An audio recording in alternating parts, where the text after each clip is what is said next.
Hey, it's Justin Moore from Trending Family, and here are this week's top 5 trending news that are influencing families.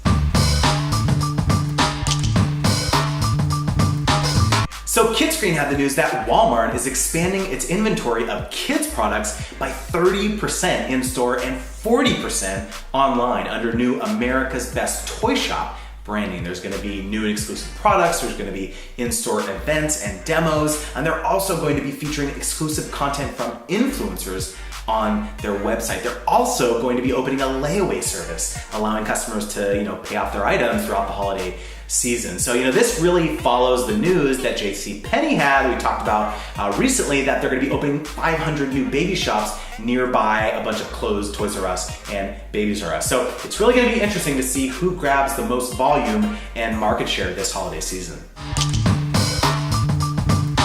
So Adweek had a great article written by George Carey, who is the CEO and founder of The Family Room, a strategic research and brand innovation consultancy, and it was called Brands Need a New Plan for Gen Z's Shrinking Universe. There are some stats in there that over the last 10 years, there's been a 38% drop in the frequency with which 10th graders are leaving their homes without a parent to hang out with friends, a 19% decrease in the number of teens who are getting their driver's license, and a 29% decrease in the number of teens who are dating. There were 4 clear trends that they believe marketers need to keep in mind. Number 1, fearful families, right? How many families across this country are needing to have conversations about things like gun violence in schools, right? Number 2, this pressure to be perfect among Gen Z. Number 3, virtual alternatives, right? Kids are getting smartphones younger and younger, and you can just talk with everyone inside that universe, right? And number 4, fear of failure and rejection amongst their peers. And so he mentioned in there that, as marketing and content providers, these trends are really powerful and may not be able to be reversed. But as you're creating and marketing products that are responding to them, making sure that you need to be more reflective of, this shrinking universe. The Verge is reporting that Instagram may be building a standalone app for shopping. It might be called IG Shopping, and it's going to let users browse collections of products from merchants they follow and purchase them from directly within the app. There's already 25 million businesses on Instagram, and 2 million of them are advertisers. This is not Instagram's first foray into shopping features. Starting back in late 2016, they started developing some key features, and even in IG Stories lately, they've been giving some brands some beta privileges to be able to test these features out. But I think just from a revenue diversification standpoint, this could be pretty smart for Instagram.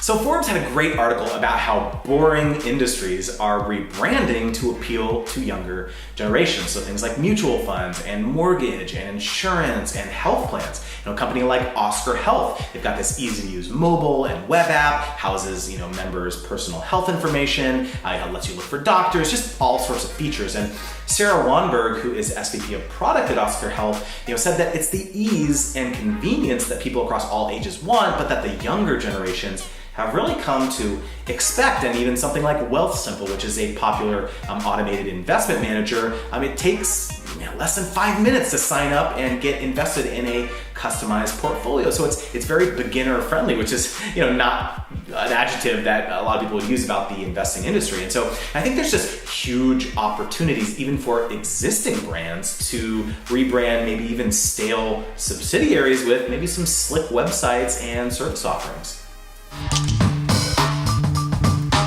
And Chain Store Age talked about a new forecast from eMarketer, which found that consumers' use of grocery apps will nearly double this year. So 18 million US adults this year will use a grocery app at least once a month. That's up almost 50% over last year. And Patricia Orsini, who is a senior analyst at eMarketer, said that shoppers are becoming more comfortable with ordering online in general. And so grocery is just a part of that. And this is fueled by, of course, the Amazon and Whole Foods merger and Walmart expanding grocery delivery.